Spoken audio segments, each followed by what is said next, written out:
Halo semuanya, perkenalkan saya Muhammad Haider Aslam dari Fakultas MIPA, tim Gunung Kidul Subunit Deringgo 2021.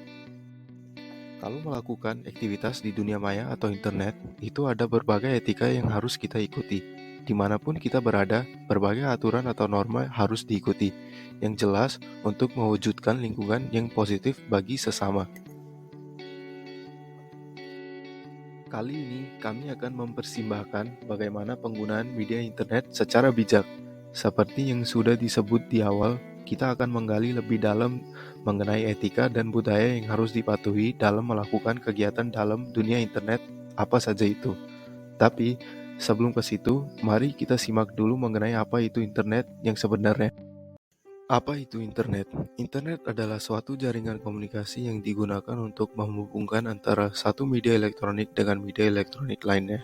Informasi pada komunikasi tersebut disampaikan melalui sebuah transmisi signal dengan frekuensi yang disesuaikan. Untuk memahami lebih dalam, gimana kalau kita urai melalui beberapa contoh dari penggunaan internet? Penggunaan internet saat ini cukup luas dengan sumber daya generasi saat ini yang sudah mayoritas tercukupi oleh layanan internet. Secara singkat, internet digunakan untuk menghubungkan antar sesama pengguna tanpa mempedulikan lokasi geografis.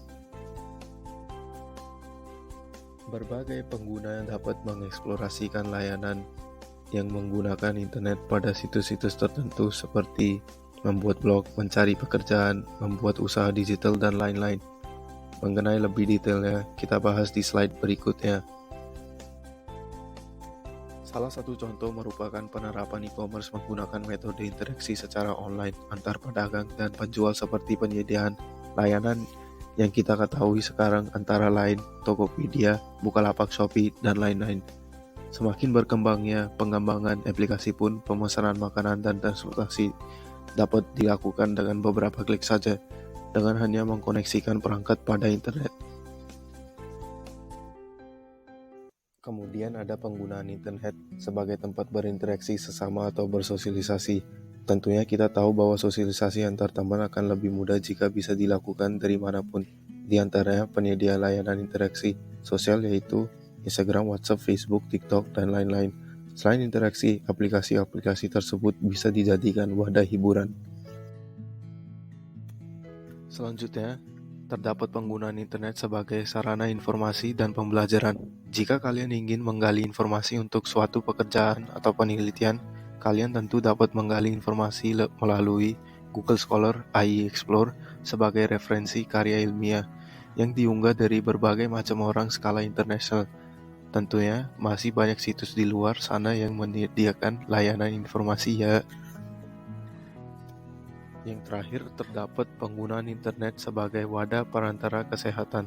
Berbagai contoh penyedia layanan kesehatan juga dapat ditemui dalam dunia teknologi seperti Halodoc, di mana konsultasi antara pasien dengan dokter dilakukan dengan mudah hanya dengan mengunduh aplikasi serta koneksi internet yang lancar. Jadi sudah tidak butuh menunggu antrian pada rumah sakit jika konsultasi bisa dilakukan secara online.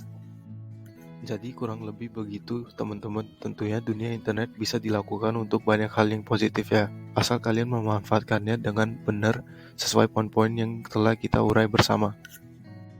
Selanjutnya kita akan bahas apa saja yang berbahaya di dunia internet dan hal apa saja yang kita harus menghindari. Berikut merupakan ilustrasinya. Jaringan internet dapat diklasifikasikan menjadi 3 bagian, yang dikenal dengan istilah iceberg diagram, di mana 4% konten di dunia internet berada di lapisan surface web, 90% di deep web, dan 6% di dark web. Apa yang membedakan ketiga lapisan ini? Mari kita simak lebih dalam. Pertama adalah surface web. Lapisan ini merupakan wadah di mana aktivitas sehari-hari dilakukan pada umumnya seperti web browsing, mengakses jaringan sosial, dan sebagainya. Selama situs kalian masih diakses oleh search engine seperti Google, kalian masih beraktivitas di lapisan surface web. Lapisan kedua adalah deep web. Lapisan ini mengandung data yang sifat anonim dan terinskripsi dengan ketat. Di sini merupakan di mana data-data volatile disimpan seperti data pemerintah, data medical, informasi suatu instansi, dan lain-lain. Lapisan ini tidak bisa mengakses sembarang orang dan butuh otorisasi khusus untuk dapat mengaksesnya.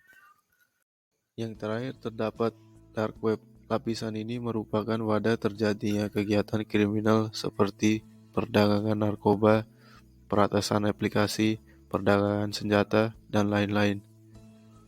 Lapisan ini hanya didapat akses oleh orang tertentu. Dan mengakses dark web itu sendiri sifatnya ilegal ya teman-teman. Kurang lebih begitu ya, mengenai lapisan-lapisan yang ada pada dunia internet. Selanjutnya, melakukan aktivitas di lapisan surface web itu bukan artinya kita aman dari segala macam penipuan. Beberapa pelanggaran yang sering dijumpai sehari-hari merupakan phishing. Phishing merupakan upaya untuk mendapatkan informasi data seseorang dengan teknik pengelabuan. Data yang menjadi sasaran phishing adalah data pribadi yang meliputi nama, usia, alamat, data akun yang meliputi username dan password, serta data finansial yang meliputi informasi kartu kredit dan rekening.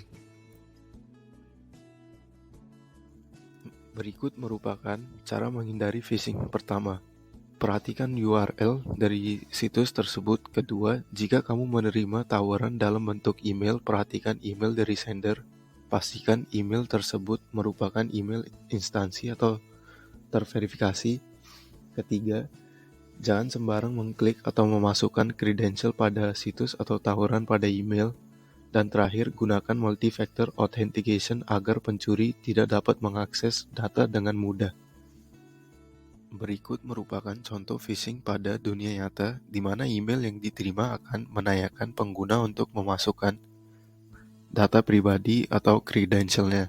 Bisa dilihat juga email yang diterima seolah-olah dibuat mirip dengan penyediaan layanan streaming ternama yaitu Netflix. Untuk menghindari kasus ini, perhatikan email pengirimnya. Selanjutnya, mari kita bahas mengapa kita harus memprioritaskan keamanan pribadi dan waspada saat melakukan aktivitas di internet. Beberapa poin yang bisa kita urai merupakan 1. Intimidasi online terkait gender.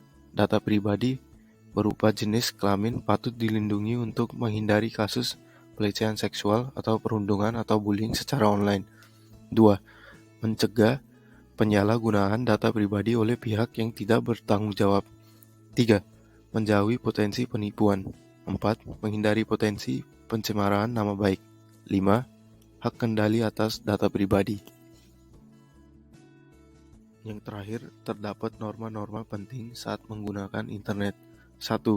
Hati-hati dalam melakukan posting online.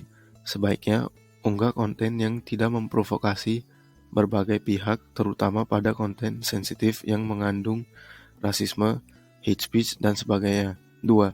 Hati-hati dengan pengguna lain yang dijumpai online. Sebaiknya rahasiakan identitasmu karena identitas diri sifat privat. 3. Lakukan pengunduhan file pada situs yang terpercaya. Bahaya dari mengunduh file sembarangan akan bernasib pada virus atau malware yang dapat menyerang software perangkat kalian. 4. Hati-hati mengirim kredensial atau data pribadi. Jangan sampai kamu memberikan mereka data pribadi kamu seperti alamat rumah, nomor KTP, terutama pada situs dengan privasi dan kebijakan yang tidak jelas. 5. Pastikan kamu tidak mengunjungi situs yang dilarang pemerintah. Contohnya streaming film dapat dilakukan pada situs terpercaya seperti Netflix, iFlix, Disney Plus, dan lain-lain yang sudah diakui aman oleh pemerintah setempat. 6. Gunakan media internet sebagai wadah pembelajaran dan penggali informasi. Pastikan juga informasi yang kamu dapat merupakan dari sumber yang kredibel. Nah, kurang lebih begitu ya teman-teman mengenai cara menggunakan internet yang benar. Pastikan kamu jangan menyepelekan poin-poin yang kita bahas tadi. Dan untuk kedepannya, mari kita biasakan untuk menggunakan internet secara positif.